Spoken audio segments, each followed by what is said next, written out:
Bible zoloba femme soyez soumise à vos maris. À vos maris. Non à vos pasteurs. La soumission que la Bible dit. Eza pona moto apeseli yo mbongo. Pona moto o a honora yo. Mais lelo basi bakomi soumise et pas ba pasteur koleka pa mibali na bango. Badadi babi ke baza badadi na bango. Lito eza pasteur na bino te tokolo bango bongo.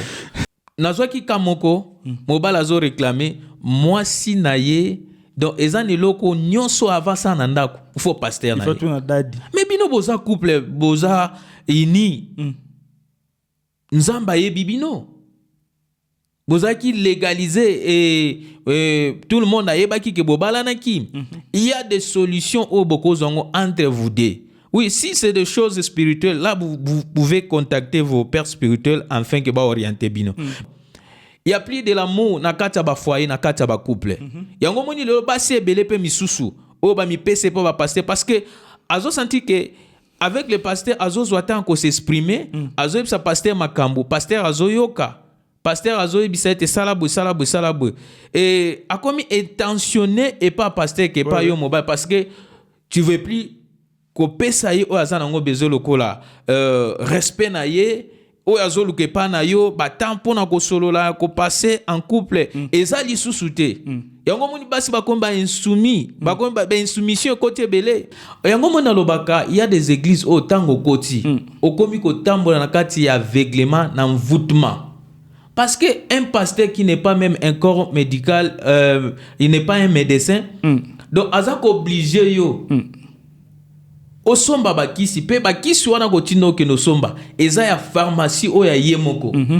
Ozomona niveau ba komi ko manipuler ba. Azopesa ngo ebi peta dose ni na pesa. Dose ni te azopesa la o babakisi wana. Omeli excès ya dose okufi bakoloba noko na mutabomi. Lelo tozo condamner batu. Bana na Nzambe. Lelo batu ebele bakomi bandoki batata mwasi banoko. Bakomi bandoki. Mais biso moko soki tozongi sima to vandi totala. Tokoya ko réaliser oui. Biso moko to marcher na ba erreur. Parce que lelo moni bana na Nzambe ebele oyo zo kene l'église tozo kene l'église to komika pasteur na biso la taka bien pasteur na biso za kana mutuka église na biso za la kabwe to na besoin ya visibilité mais bonzambe na ba église na vie ya bato ezali susute mbote boye bola na chaîne na bino Fieko TV chaîne na ba Congolais Afrique du Sud toza en direct de Johannesburg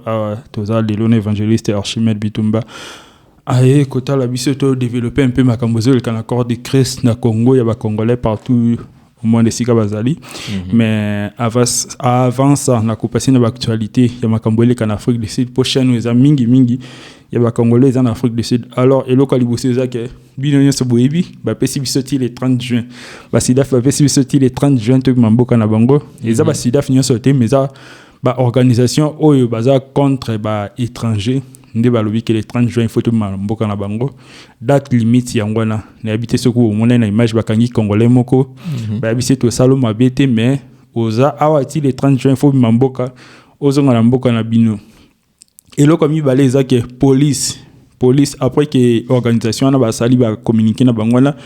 police Afrique du Sud sur aucune page na bango officielle il y a Facebook to TikTok au mona ki balobi information na ils a fake news batu bolanda ngote bango kuna batu marche balobi bino bolanda gouvernement te bolanda ba comme police et sabino te boyoka obiso to sabino police na côté ni pas lobi qu'ils a fake news biso ba étranger tout landa ba rumeur wana te tout landa ba murmure wana te alors il fallait to développer sujet au mingi nande kuna biso Christian B o il fallait za la lilo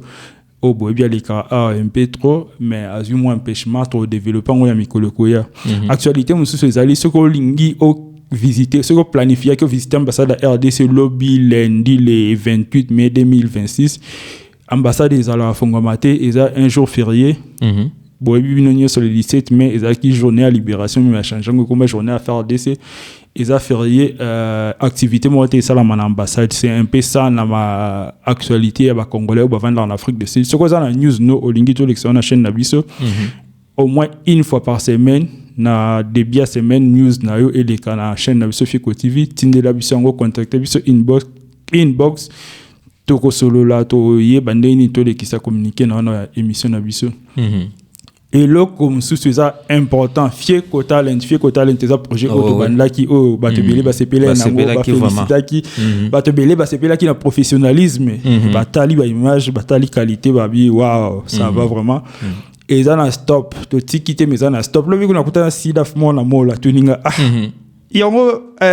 talent show na kenda final ici et kufite ezali mais to za ba difficulté lokola makambo ele kamikolo pour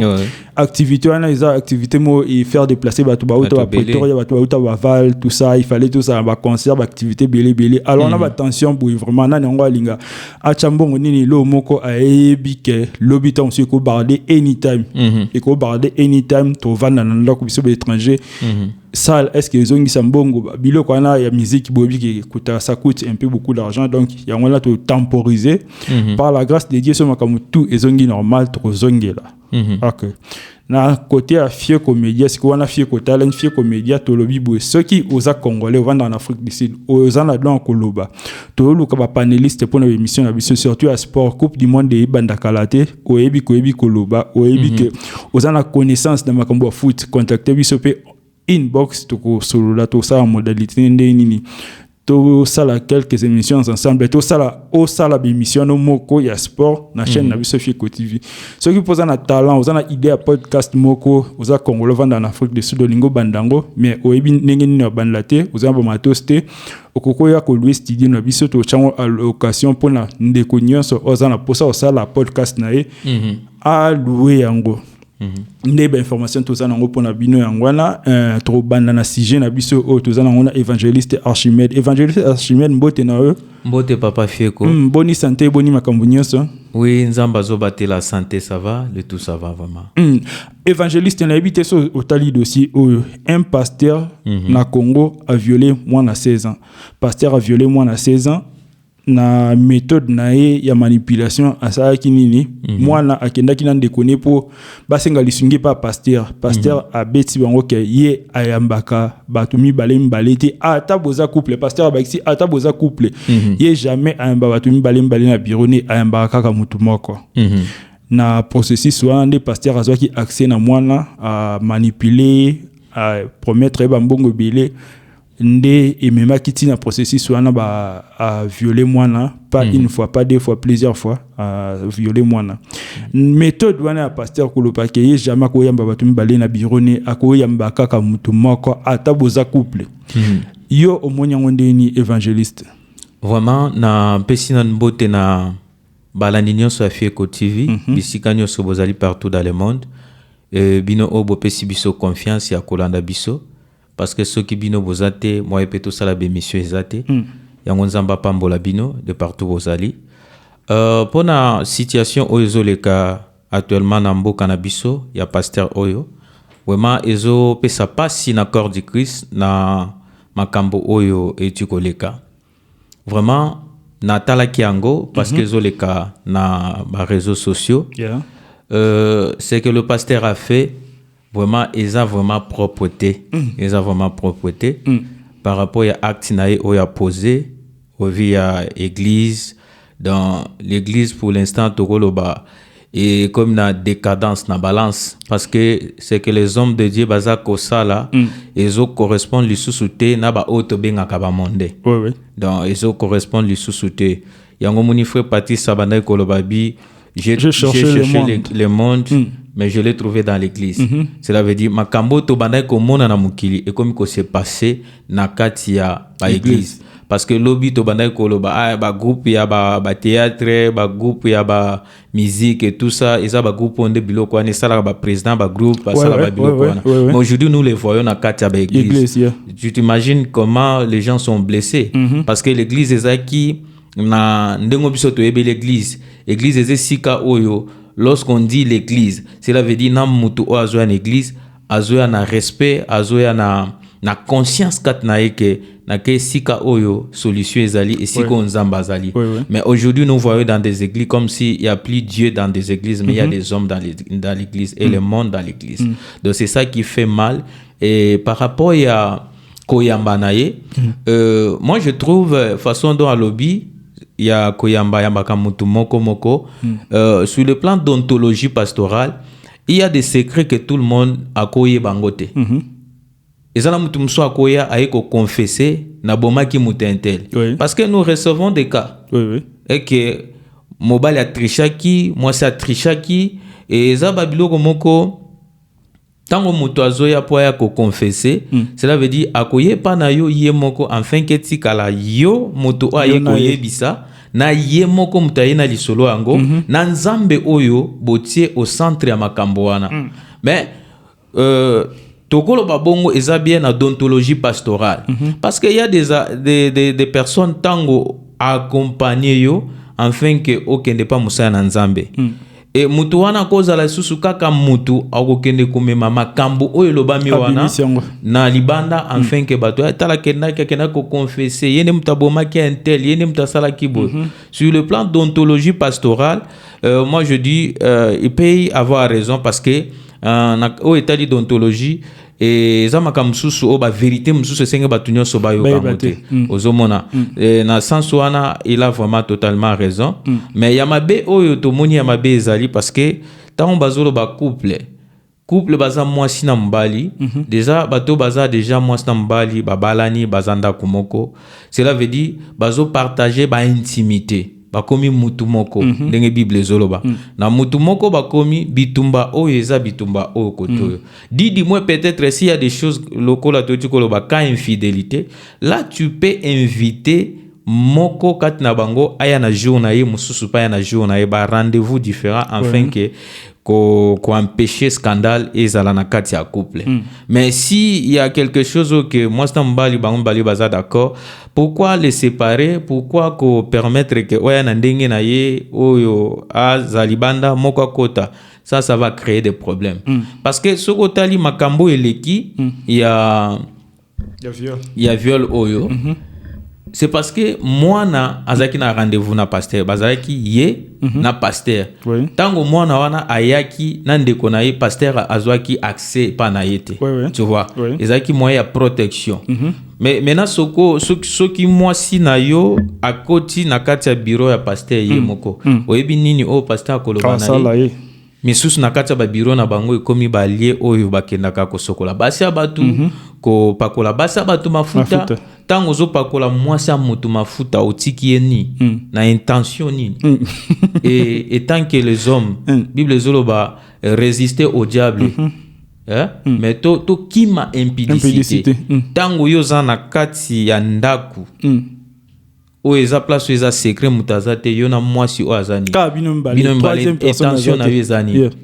ozomona ba pratique wana na kati église photo éviter ngo et photo boyango parce que c'est ça qui crée des problèmes na kati ba église na ba communauté et biloko wana ezo sungate vraiment na o etali ba makambo nyonso po soki totali bandeko na biso ba catholique o tolobaka ba catholique malgré o tolobaka po na catholique mais catholique baza na logique na bango ndenge ni basala makambo na bango lorsque quelqu'un est venu pour confesser na o etali likamoko songolo pakala okomona prêtre oyo aza na service wana okomona yete okoyoka ka voix na ye mais bino bato boye ko confesser bokotia mulongo bozokota un par un omoni logique wana ezaki pe l'un des moyens pardon oyo ekokai pe kosunga bango ko protéger bango contre ba risque msuto zomona lelo tu vois mais lelo corps du Christ église de réveil nous sommes exposés par rapport à la pratique au bisomoko toko ici yango komi masusu ba biloko msusu peut-être le pasteur aussi n'avait pas cette intention mais kozala na mutu binomi balé ozomona et lelo bana basi bakoma kolata mabe et lelo yo makambo komi be ba réalité c'est belé et tant que mutu ozomona donc l'esprit est disposé mais la chair est faible ozomona donc biloko msusu tango moni ke oyo ko memona tentation faut éviter ça ozomona et faut ba conseiller ba ko conseiller ba leader na bango lelo ba leader ba yoka su ba collaborateur ozomona de loko wana vraiment ko sunga en plus de ça o etali lokola service otozolo bandeti ya confession ya ba délivrance ba biloko moko ya kosolana pasteur ezaka ba service moko eza sacré. Le diable n'est pas content. Le diable n'est pas content lorsque tu vas ou soit tu organises quelque chose de pareil. Il faut s'assurer que osa spirituellement fort. Si osa fort, tu seras tombé. Parce qu'il y a des femmes au bazoya pour bazwa pe solution na bango eza pe na o pe diable atindaka. Donc nous devons comprendre toutes ces choses, donc toujours bien pour la prudence et tout comme ça. Non, c'est peu ça. Et bon, évangéliste batu bazo condamné moi na babi eza faute ya moi na déjà ayeba ki mibali pour la nini à exposer qui pasteur dès le premier acte pour la nini à zonga qui deuxième fois, zongi troisième fois, zongi quatrième fois par pasteur pour continuer acte. Est-ce que vous partagez point de vue on a? Vraiment pour na ba vie abatu toko koloba mutuna moment o azana ndenge na koloba. Mais de mon côté na koko condamner beaucoup plus la maman parce que maman ne mtabatelaka, maman ne mtaprotégeaka. Tango maman yebi ke bozana besoin moko oyo eza vraiment urgent ou soit pour bosungama na yango yo moko maman il faut kende. Il faut kende étant que responsable faut kuta na pasteur bosore na pasteur biso mikoloyo tozana ba situation un peu compliquée, il y a des choses qui ne va pas à la maison, tozana besoin d'aide. Maman soki akendaki pasteur ngaki apesa solution. Ozomona tango lobaga une femme sage bâtit sa maison ezaka te pona ko sokola banzungu ezate ka pona ko lamba pona ko kombola ndaku ko sala misala msusu non eza juste pona ko prendre responsabilité ya foyer na yo ya famille na yo ko protéger bana na yo mobali na afin que danger ko tate. Donc maman joaki imprudence par rapport à situation na yango moni oyo koka kozala. Oui, aujourd'hui on peut condamner l'enfant mais risque à makasi ezaki pa ya maman nde muta pesa ki accès wana maman koka ko pesa accepter siko évangéliste pourquoi ba accusation ebili ezako ba accusation fausse te ke ba koseli pasteur makambo pourquoi tant des accusations ba biloko belé zobima butu pe moi contre ba pasteur o ezaka kamoko comme sous ezaki pasteur azui mutaza maladi a interné na ndaku akongo pesa mutu wana ba kisiti mutu wana akufi pasteur azui mwasi ya mutu bakangi pasteur na mwasi ya mutu na hôtel babiloko abongo nyonso. Pourquoi tant de choses babiloko ebele o nyonso contre ba pasteur eza nini eza vraiment nini ba pasteur baza ba faux pasteur to bakoyi na tentation to bazo sala ngo pe bayebi ke non baza na bango ba aventurier ba memi mokili na église loko bakomi loko bato groupe ya théâtre bakomi loko ba musicien bakomi loko la ba politicien mususu o bazala toujours na sima basi. C'est quoi? Oui, papa Feko, nazozonga na question na oyo, maninga ki juste to fait comprendre batu, pourquoi tozolo ba faute eza ya maman. Vous savez, na mboka na biso au Congo, il y a des ba maman oyo, cela veut dire que na lupango bazo foutela, il y a beaucoup de jeunes garçons. Oyo bazo foutela ba studio na bango basalaka ba débrouillaka. Siko ye vi kazana bana basi ebele, ye moko komi muta komi ko pesa ba passe. Ba passe en or. Papa Sanor nde tolobaka oui tokolo bango bongo na terme nde ba tolobaka na nde tolobaka papa Sanor pona bana na ye sikoyo soki pesa la ki stratégie o mama o kwa ko jouer est-ce que yo nanga toyeba ndenge toyeba te.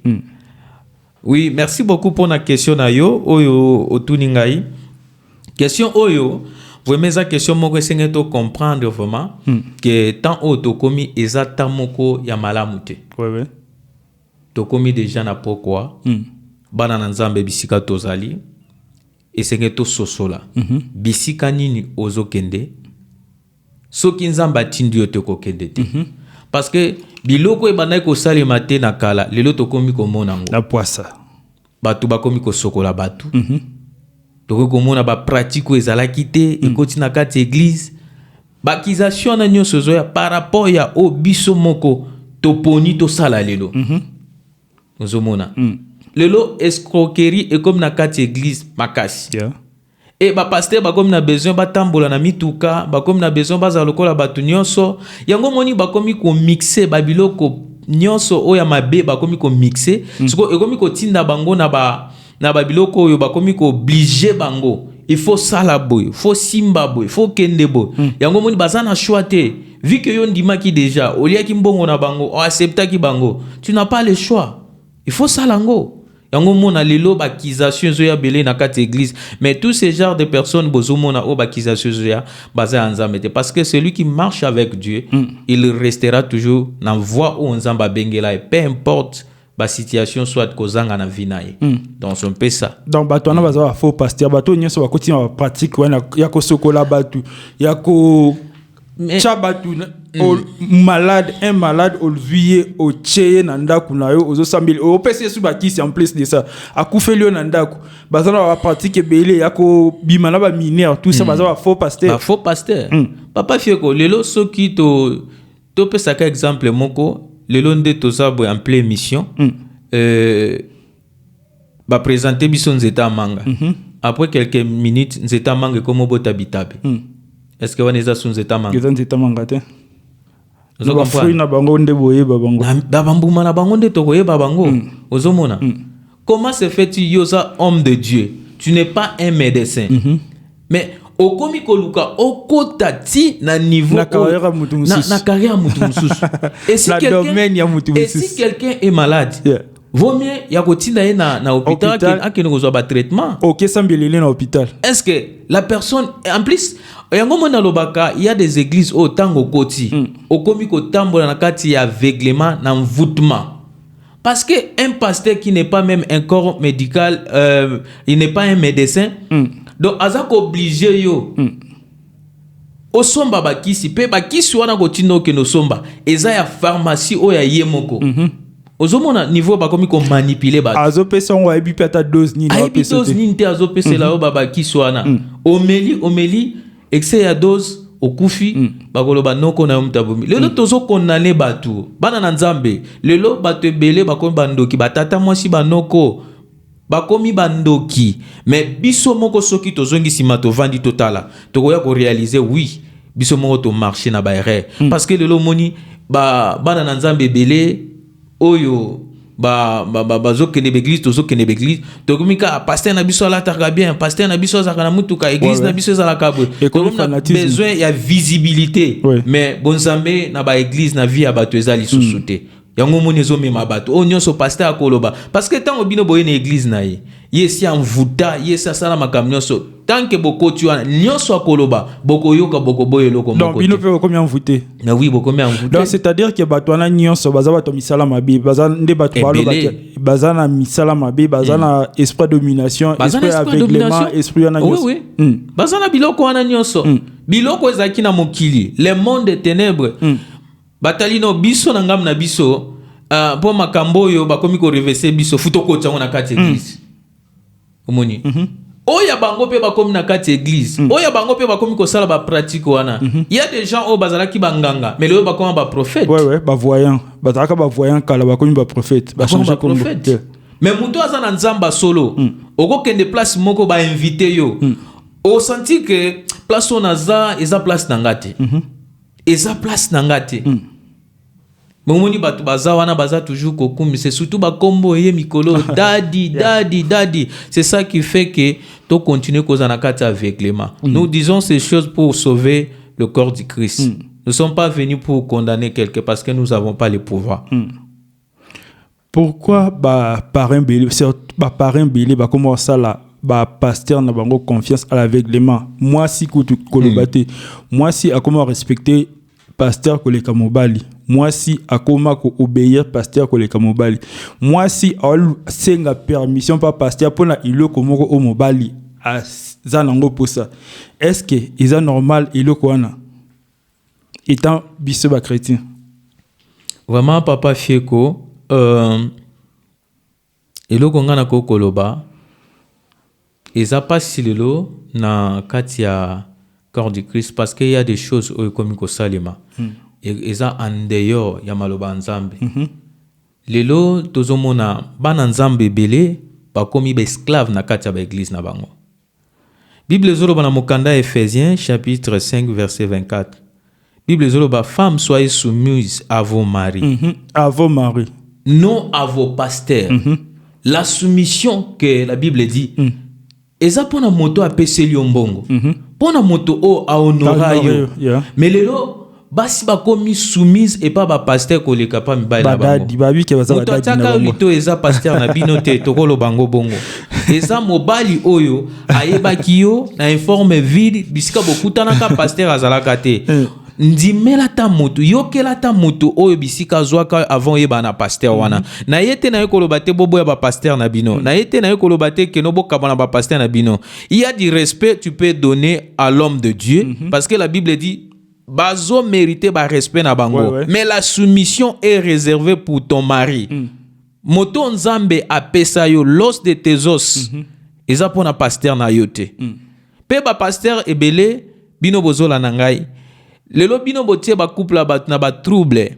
parce que lelo mwasi a commis insoumise aza ko se soumettre te pa mobile na ye a commis ko yokela o mingi yango moni biloko yo mibale ebele baza suna confiance aba homme de Dieu te baza suna confiance na bango te bakomi komona comme si ba pasteur bakomi ko jouer ba manœuvre moko na basi na bango. Comment se fait-il moi so nga na bal na mbongo nanga na pesa nyonso na famille na ye mais moi so naza incapable ko yoka nga ko bei nanga makomi ko yoka na pasteur. Cela veut dire bakomi ko penser biloko ebele chez le pasteur vous avez dominé spirituellement na ba pratique moko boy o bozo dominer basi na bango. Vous devez séparer avec des femmes de personnes parce que komona nazwaki kamoko mobala zo réclamer moi si na ye. Donc ezani loko nyonso avasa na ndako faut pasteur na ye. Mais bino boza couple boza ini nzamba ye bibino boza ki légaliser et tout le monde a yebaki ke bobala na ki. Il y a des solutions au boko zongo entre vous deux. Oui, si c'est des choses spirituelles, là, vous pouvez contacter vos pères spirituels afin que vous orienter bino. Mais où est bino? Lorsque ton mari dit oui, oui. Lorsque ta femme dit oui, oui. Exacte que lelo makamu nyonso avant yo mo so sala fo yo ka dadi alobi. Dadi wana pas un mutu lokola. Il y a des moments aussi, il a des faiblesses aussi. Vous devez écouter, vous devez obéir, vous devez se soumettre à vos maris. Et vous les maris aussi, vous devez aussi aimer vos femmes. Parce qu'il y a beaucoup de choses aussi aujourd'hui que nous voyons. Il y a plus de l'amour na kati ba foyer, na kati ba couple. Yango moni le basi belé pe misusu, o ba mi pese po ba pasteur parce que azo senti que avec le pasteur azo zoata ko s'exprimer, azo sa pasteur makambo, pasteur azo yoka. Pasteur azo ebisete salabou. Et a comme intentionné et pas pasteur que pas yo mobile parce que tu veux plus ko pesa ye o azana ngo bezo lokola respect na ye o azolu ke pa na yo ba tempo na ko solola ko passer en couple ezali susute yango moni basi ba komba insoumis ba komba ba insoumission côté belé omoni bas baza ko se soumettre na bino di susute parce que makambo wana nyonso bino moko na kati ba couple ndé bo PSP accès wana et en plus ba pasteur vous devez vraiment veiller sur ça, vous devez faire beaucoup trop attention sur ça parce qu'il y a des hommes il y a des hommes qui ont des choses au fond de leur cœur au balo barangote. Donc toutes ces choses là ça dérange. Évangéliste surtout dans le domaine où on a vraiment basina mibali isa trop vaste dans le domaine de mariage na église isa trop vaste tu vois il faut que ça lango série mobimba parce que isa camoro vaste. Merci beaucoup pour la réponse na yo. Merci papa. En tout cas na CPL vraiment je suis que bato azu bazumo ba clarté na makambo oyo ya ba viol oyo comment ça man église ya ba habit oyo comment ça man église et zaka première partie je suis sûr que tu continuer na logique oyo la logique oyo na makambo nyonso ele kana accord de Christ poto pesa ba tout quand même moi ba clarté pe makambo belé na ebi que oza congolo vanda en Afrique du Sud oyo ba actualité makambo ndezo le kana mboka oyo est-ce que oza na un commentaire au sala étant évangéliste pour na bande ko na biso po eza ndé ministre affaires étrangères RD Salobi tant sous ce kutani na biscate mais traumatisme wana ka yoka ke oza étranger na mboka mo bazo bengana bino ba sala bino boui un mot d'encouragement un mot pour na ba congolais nyonso ba vanda en Afrique du Sud na ba situation o nyonso to leka na o balobi ke le 30 juin bino nyonso ba étranger il faut bokinde to iba to na tomba marcha kande ni makambo salama tout ça pona o eza ko passer na mboko yo pona ba congolais nyonso bisika nyonso tozwami et faut veiller sur nous-mêmes tozana mboka bapaya il y a trop de réalité donc faut mi batela omoni soki yo moko mi bateli nzambe pa ko batela yo et bisiko yo bango bazo sala ba marche na bango omoni koza étranger mi bendana vana na ndaku mokolo moko 2 jours et koboma yo te parce qu'il y a des gens peut-être na musala ezo sengaye et tout consonne oui musala c'est bien mais oko perdre vie na yo musala ngo etika li bazu mutu mususu donc to bonde lebele na ba moment boye le diable aussi profite beaucoup. Omoni le diable profite afin que ba makila et sopana et afin que na monde na bango ba se réjouit. Donc nous devons veiller étant que ba na nzambe bisika nyoso tozali, nous devons prier pour les uns et les autres parce que ils a facilité ils a bango bazo bunda pona ba intérêt na bango mais bato bango ba cibler za biso ba étranger et nous devons toujours prier. Yo posa qui victime nzambe a consoler yo pe yo oyo okutani lokote continue toujours kozala vraiment prudent parce que toyebite o nini bazana kata mitema mais nous prions nzambe akobate la biso na bisika nyonso tozali pour cet mouvement où ils ont passé sikoyo eza mouvement moko esengaki ezala parce que c'était dans le mois d'octobre le 15 octobre le 15 octobre et le 13 Dieu nous avait montré cette message on avait en parlé aussi donc avant moko nous devons vraiment se protéger spirituellement et surtout nous devons prier et ce que yoki ba accusation mususu baza koloba et que baena ba kisi na bango awe comme ko déranger bango souvent lokola biso ba congolais nous sommes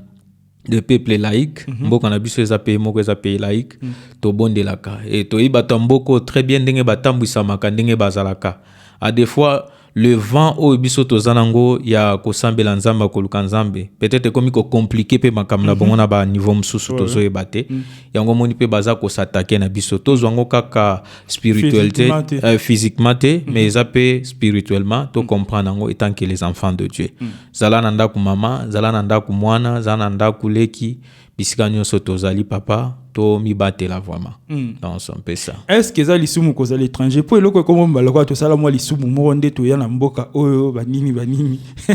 est-ce que ko vana na mboka mpaya eza lisumu to ni go vana na mboka mpaya eza lisumu te eza lisumu te juste mutuna oyo na kokoloba pona oyo etali koza l'étranger biso mto bandia ngote biso mto bandia ngote et banda déjà depuis kala soko tangi na Bible okomona ke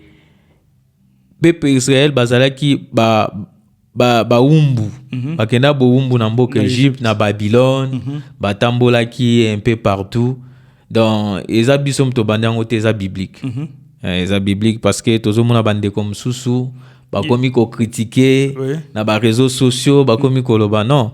ngana lobaka destin mutu eza nzambe ne mutu akana kezala bongo ezala misusu lelo baza ko se retrouver na ba mboka misusu o soit ba misusu baza na ba Congo ba pambwama eza pe na misusu o nzamba talakino bango bakova na Congo te fo ba bima libanda po baya kozonga soki totali Moïse azaki moko kat na peuple Israël o bazaki na kati ya Egypte mais nzambe aiba ko bimisa ye enfin ka zongisa ye donc c'est un peu ça eza nzambe ne mutaponaka nzambe ne mutadécidaka nyonso et bandeko oyo tozana mboka oyo bozomona oyo ezoleka na ba réseaux sociaux vous devez toujours comprendre parce que tout le monde a son opinion donc et déranger parce qu'il y a des situations que les gens pleurent à propos ya ba obandeko bazoloba soko tangi na mokanda 1 Chronique chapitre 9 verset 1er okomona 2 rois okomona Esdras Esther Néhémie mokanda jeunesse okomona bazoloba sur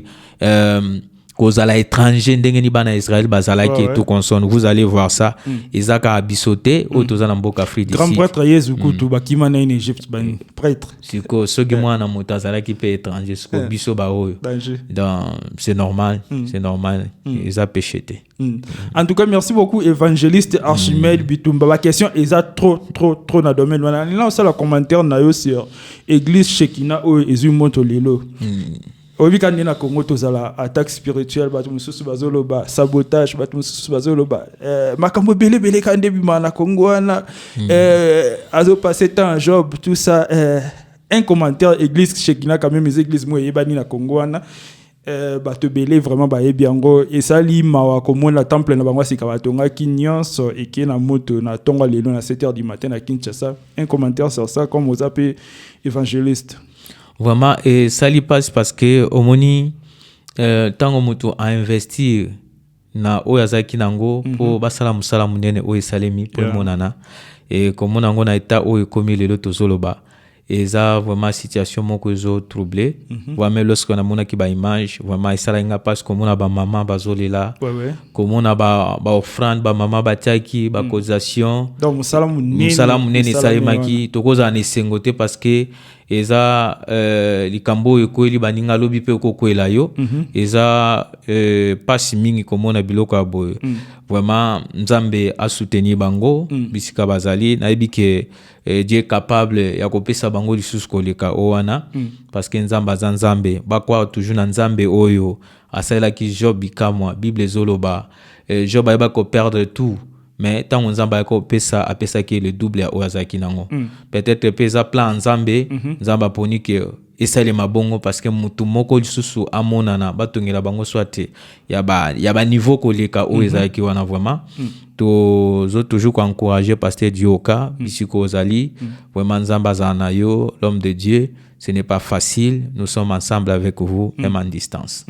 Merci beaucoup, évangéliste Archimède Bitumba. Ma question est de savoir que vous êtes belé, ma cambo lobézé belé, mais to kende nango boué. Yo bisanga oui ou non la question on a tout nayo comme ça. Ceux qui au monique, il faut développer sujet o bisanga que non sujet il faut na zonga na développer ngo toté. Ma question est belé na bi qui na flash que déjà quelques-uns pour na batu babanda ki koloba, il y a un musicien congolais habité qui concerne le Stade de France. Habité concerne le Stade de France, Batoubaé, tout ça. Et ça, il va polémique belé pour quelques pasteurs va féliciter qui est quelques bateaux va kende église va féliciter qui va kende coup va concert wana. Alors, ma question n'engage dans sens wana évangéliste. Est-ce que un chrétien a koki kokota concert ya musique ya mokili? Non. OK. C'est bon. Oui ou non, un chrétien a koki kozala inspiré pas un musicien à mokili. Wana funa zongelango parce que il y a des points que nous devons décortiquer. OK, c'est bon. Oui ou non, un pasteur a koki koyamba musicien à mokili na kati ya église na ye. On peut funa zongelango parce que nous devons éclairer l'accord du Christ. Oui ou non, moi si alibala, il faut que la pasteur plus que mobali na ye. Que la pasteur plus que mobali na ye. Non. Oui ou non évangéliste ba prophète ebélé baza banganga oyo ba komisa prophétie cop na bango. Faut te la question. OK, merci beaucoup évangéliste Archimède Bitumbande pour répondre à l'invitation na biso lelo na ebité ce koza na un mot pour na encouragement moi pour la souka émission lelo quoi. Mot de la fin mais mot pour la souka émission lelo message no mot particulier na ebité tango ya kitan son nzamba tchake do mot il fallait loba et que olobité tout ça. Okay. Merci beaucoup papa pour la confiance pour l'opportunité au Pesibiso. To komisi nzambe pour le moment oyo. C'est que moi je vais demander aux serviteurs de Dieu ainsi qu'à nous les jeunes que nous avons commencé le ministère. Esenge to landa nzela oyo ba papa na biso ba edina bala ba tikela biso. Tozomona ba papa nkelani ti lelo bazo demeurer toujours na musala nzambe parce que basala ki musala nzambe na kobanga nzambe na droiture et ti lelo bazo continuer toujours koza na biso et o nyonso zo pesa gloire na nzambe te il faut te tiango à côté parce qu'il y a des chemins, il y a des propositions que les gens nous amènent na banzela o ezo se pesa nzambe te et totika kolula totika kolinga kozwa nyonso na mbala moko nzamba pesa na tana ye ata lelo isimbi te lobi kuna ekosimba na sepelaka na l'homme de Dieu moko pasteur Israël amingasi alobaka is come is go donc ce que y a na facilité aux appels na facilité pour kendepe donc ça veut dire tous à la patient na onzamba tikat na biso donc nzambe ako kokisa oya loba pona biso et non seulement ça nous devons prier pour le Rwanda parce que Dieu m'avait montré, je vis un grand feu dans Rwanda. Nous devons prier pour le Rwanda. Nous devons prier pour ça aussi. Et nous devons prier aussi pour notre beau et cher pays, la RDC, parce que nous avons un président que Dieu nous a donné. Mais il y a des défis, il y a des choses que certains baza contentés na makambo o lingo salima, parce que nous avons un Dieu qui est capable de tout. Moni balobaka, toute autorité vient de Dieu. Lorsque Dieu a choisi, aibi pourquoi a choisi. Et tozalaka wa biso morondete to bengama tozala o tozali, c'est Dieu qui a voulu. Donc son pesa o toko koloba to rester toujours unis ba o nyonso to zana katamboka Afrique. Et loko moko tele kinzambe. Bible zoloba tango ba juif ba komaki na suka. Amani a telemaki. Mais bango pe batika kite babanda toujours ko bondela nzamba pesa bango biano. Bazalaki pe be étranger lokola biso. Kaka même bato ba telemi enfin que ba détruire biso. Nzambe pas ko telema na kana biso pe a contredire bango. Donc to espérer toujours na nzambe, il y a de bonnes choses on nzamba ko sala. Donc pour ngam na biso. Sinon j'ai 2-3 personnes à ko pesa mbote. Na pesi mbote na docteur Miriam Odiri, na pesi mbote Bisika Azali. Na pesi mbote na Kiles Kefa, na pesi mbote na Bigael Ekofo, na pesi mbote na Naomi Ilash, na pesi mbote na bao nyonso bazolanda biso partout dans le monde. Nzambe azanabino et plein de bonnes choses. Merci mingi na balandi na biso nyonso congolais nyonso Afrique du Sud onde na lobiza chaîne na bino ozana annonce na yo tinda yango ozana publicité ozana eloko lingo loba oyibi esika ya olobela ngo te toza disponible contacter biso inbox pour te répondre directement et ozo 24 heures pour te répondre en tout cas ozana activité no olingo sala toza awa pona bino toza pona communauté congolaise olingi oloba olingi oya ko s'exprimer ozana idée na yo émission idée podcast yaka nango to travailler ensemble studio na biso zali to faire louer au studio au sala émission na yo to ko marcher vraiment ensemble et puis pour na biso tout en Afrique de Sendeka to lobby et kenge faut aller belé to la mouvement désolé ka pona wa candidat fie ko talent en plus de ça toujours c'est dans la église nyonso parce que il y a peut-être d'autres personnes au bamoni biso na ba émission peut-être baza ko se poser ba question si vous avez besoin pe ba kilt na bino les cas en ligne vraiment vous pouvez contacter inbox notre papa Fieko dans ba technicien ba kokita na ba matériel afin que bazo ba image ba publier ça dépend de vous ndenge bino moko bokolinga elekela donc portes ouvertes pour tout le monde. Portes ouvertes pour les Congolais, en Afrique du Sud, particulièrement en Johannesburg. Merci beaucoup. Des évangélistes qui viennent la question et il faut répondre. Je pense que tu vas aider dès la semaine prochaine pour te développer encore. Merci et à la prochaine occasion. Merci. Bye.